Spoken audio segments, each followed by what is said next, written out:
Hi students, welcome to this video. Now in this video we are going to discuss an important branch of physics, electromagnetic induction. In electromagnetic induction, transformer is an important topic. So you observe this video, like and share this video, and also subscribe this channel for further videos. First of all, what is a transformer? A transformer is a stationary device used to transform electrical power from one circuit to another without changing its frequency. The applied alternating voltage is either increased or decreased with corresponding decrease or increase of current in the circuit. This diagram indicates the symbol of a transformer. This equation Vs by Vp is equal to Ns by Np represents the transformer equation. Vs secondary voltage, Vp primary voltage, Ns number of windings in secondary coil, Np number of windings in primary coil. If the primary coil is connected to a source of alternating voltage, an alternating magnetic flux is set up in the laminated core. If there is no magnetic flux leakage, then whole of the magnetic flux linked with primary coil is also linked with secondary coil. This means the rate at which the magnetic flux changes through each turn is same for both primary and secondary coil. So as a result of flux change, an EMF is induced in both primary and secondary coil. The basic principle of transformer is mutual induction. This diagram represents the step-down transformer. There are two types of transformer. One is step-up transformer and another one is step-down transformer. If the transformer converts an alternating current with low voltage into an alternating current with high voltage, it is called a step-up transformer. In step-up transformer, Ns greater than Np. The number of turns in the secondary is greater than the number of turns in the primary. Therefore, the turns ratio K is greater than 1. On the contrary, if the transformer converts an alternating current with high voltage into an alternating current with low voltage, then it is called step-down transformer. In step-down transformer, Ns is less than Np. The number of turns in the secondary is lesser than the number of turns in the primary. Therefore, K is less than 1. Therefore, the output voltage is decreased and the current is increased. This diagram indicates the equation for a transformer, that is Vp by Vs is equal to Is by Ip is equal to Np divided by Ns. So this equation is nothing but the turns ratio of a transformer. Here instead of K, A is given. A is equal to N1 by N2 is equal to V1 by V2 is equal to I2 divided by I1. 1 corresponds to primary coil and 2 corresponds to secondary coil. Next comes the efficiency of a transformer. The efficiency eta of a transformer is defined as the ratio of the useful output power to the input power. Therefore, eta is equal to output power divided by input power into 100%. But normally, the transformer has various energy losses. So, due to energy loss, the transformer efficiency is always less than 100%. Therefore, the equation is written as efficiency is equal to input power minus losses divided by input power. This diagram indicates the various transformer losses. First one, copper loss, then iron or core loss, stray loss, dielectric loss and other losses. The copper loss is formed due to Joule's heating effect. Therefore, how to reduce the copper loss? The copper loss is reduced by using thick wires of larger diameter.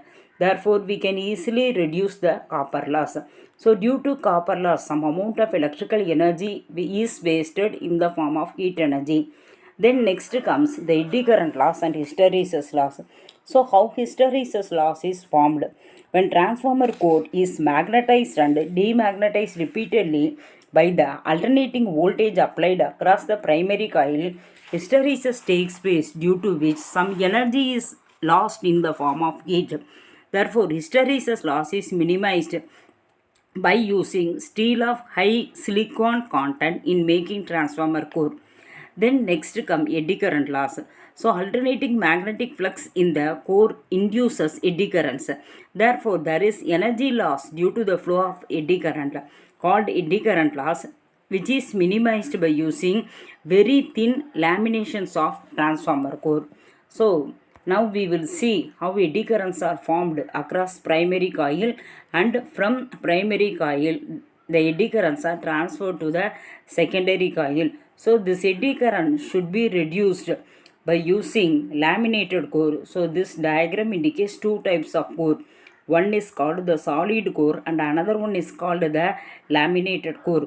So if we use a laminated core, the paths are broken, therefore the eddy currents are reduced to a greater extent.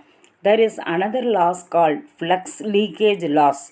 Flux leakage happens when the magnetic lines of primary coil are not completely linked with the secondary coil.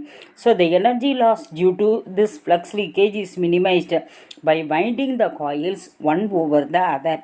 So the main advantage of transformer is for long distance power transmission. So from power station to the substations we are using two transformers. One is step up and another one step down. First of all, from power station the voltage is sent to a step up transformer, therefore high voltage is produced.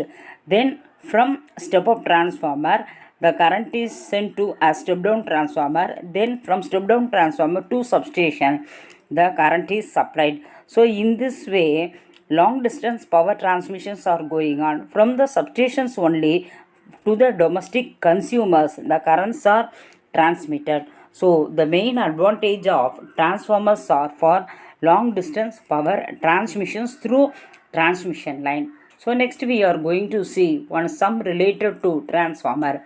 The secondary voltage of an ignition transformer in a furnace is 10 kV. When the primary operates at an RMS voltage of 120 volt and the primary impedance 24 ohm and the transformer is 90% efficient. So find the turns ratio, the current in the secondary and the impedance in the secondary. So first of all find the turns ratio. So the formula is N2 by N1 is equal to V2 by V1. Substitute the given data. The answer is 83.3. Then how to find the secondary current? So for finding the secondary current I2, use the equation for efficiency.